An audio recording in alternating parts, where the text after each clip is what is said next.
You're watching the final, 89th minute.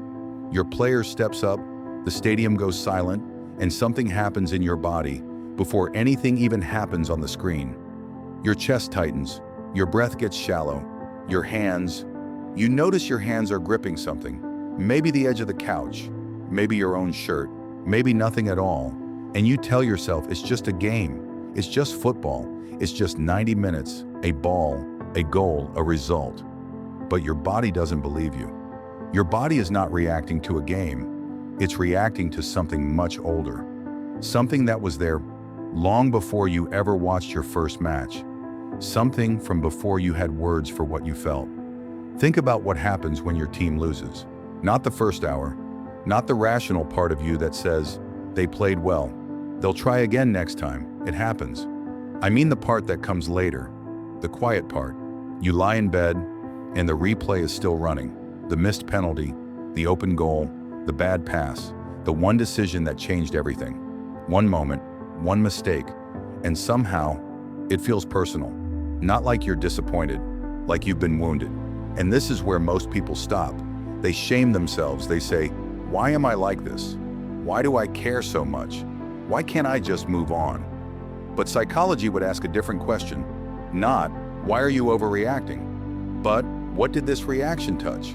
Because when an adult has an emotion that feels too big for the situation, too consuming, too hard to regulate, you are almost never reacting only to what is happening now.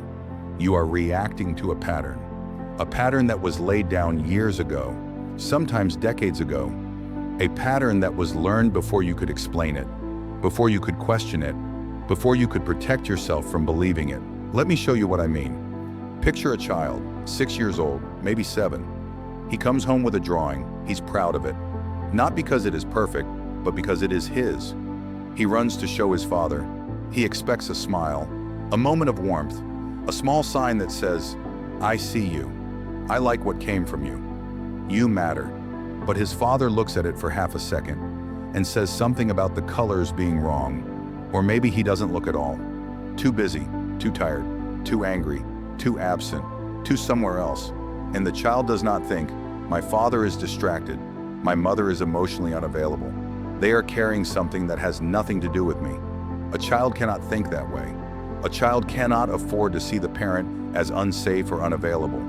That would be too terrifying, too dangerous. So the child does the only thing a child's brain can do.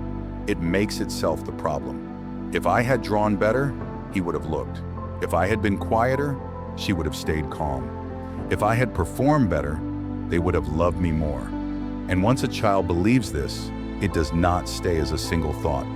It becomes a structure, a map, a silent rule inside the nervous system. The rule is simple and devastating. Performance is the price of love, and if you fail, love disappears. And once this rule is learned, it follows you quietly. Into school, into friendships, into love, into work, into every room where you feel watched. You may become the person who prepares too much, the person who apologizes too quickly, the person who cannot enjoy success because the next test is already waiting, the person who does not simply make a mistake, but becomes the mistake.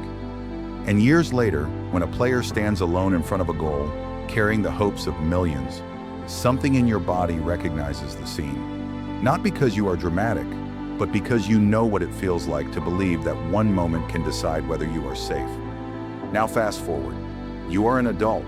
You are watching a football match. A player you have never met takes a penalty kick. He places the ball. He breathes. He runs. He misses. And something inside you cracks. Not because of the game. Not only because your team may lose, but because the child who learned that mistakes cost love just watched someone fail in front of the world. And the child's logic is immediate, wordless, absolute. If he misses, he is not enough. If I had been the one to miss, I would not be enough. This is why a missed penalty can feel unbearable to watch. Because it is not just a shot, it is a public test of worth. One person standing alone while millions watch. One body carrying the hopes of a nation. One mistake becoming a story. And for some nervous systems, that is not entertainment. That is memory. Not memory as in a clear image, Not necessarily one specific event, but emotional memory. The body remembers the feeling of being watched, the feeling of needing to get it right, the feeling that love, approval, safety, or belonging depended on performance. This is what Stephanie Stahl calls the shadow child, the part of you that still lives inside the emotional reality of your childhood, the part that still believes love is conditional. That safety can disappear. That one mistake is all it takes. The shadow child does not know you are an adult now. It does not know you can survive disappointment. It does not know that one loss does not define your worth. It does not know that people can love you even when you fail. It only knows what it learned when it was small. And here's where it gets beautiful and hard. Because the shadow child is not your enemy. It is not weakness. It is not drama. It is not immaturity. It is a survival strategy. It once tried to protect you.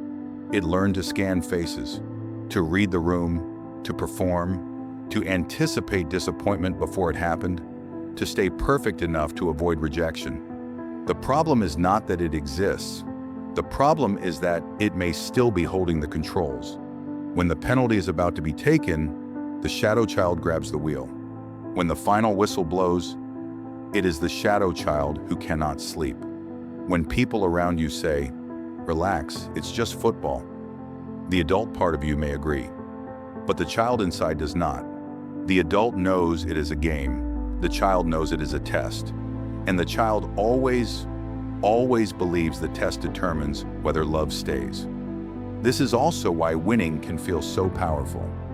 Not just joyful, not just exciting, but almost intoxicating. For a moment, everything inside you settles. For a moment, the world makes sense. For a moment, you are on the right side of the story. Your team wins and something in you whispers, "We are safe now. We are good now. We are seen now." But if your peace depends entirely on a result you cannot control, then your nervous system is being handed to strangers on a field. This is not a judgment. It is a mirror. Football can reveal the exact place where your inner stability is still outsourced.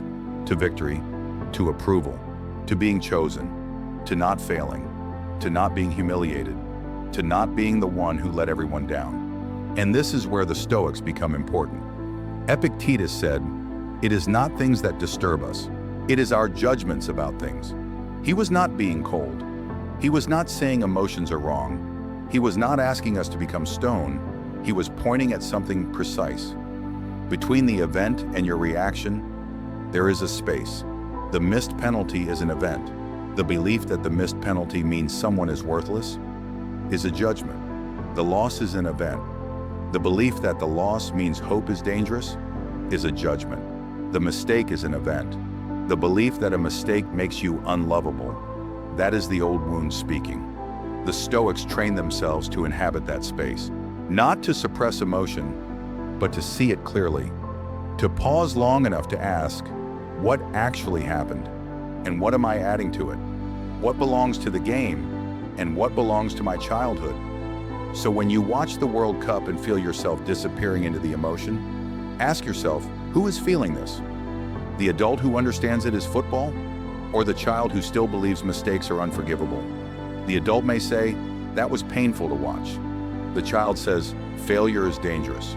The adult may say, I wanted them to win.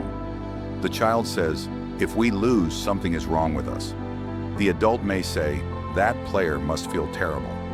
The child says, if that were me, no one would love me again. This is the difference. And noticing this difference is the beginning of freedom. Not freedom from caring, not freedom from passion, not freedom from loving the game. Freedom from being swallowed by something that was programmed before you had a choice. Because the goal is not to become indifferent. The goal is not to watch the World Cup like nothing matters. The goal is to notice when the volume is louder than the situation calls for. When the disappointment lingers too long. When the replay in your head will not stop. When you cannot separate the result from your own worth. When one missed shot feels like proof of something ancient. That is not football. That is the child. And the child does not need to be judged. The child does not need to be silenced. The child needs to be seen. Needs to be told, you are not there anymore. You survived. You do not have to earn love by being perfect. You do not have to carry every mistake like a sentence. You are allowed to care without collapsing. You are allowed to hope without handing over your whole sense of self. You are allowed to feel disappointed without becoming the disappointment. So the next time you watch a match, the next time your chest tightens before a penalty, the next time a loss settles into your body and stays there, do not fight it. Do not shame it. Do not rush to explain it away. Just notice and ask quietly, how old am I right now? Because the answer may surprise you. And in that surprise, there is a doorway. The champion on the screen is playing a game. The crowd is watching a result, but the child inside you may still be trying to survive. And now, you know the difference.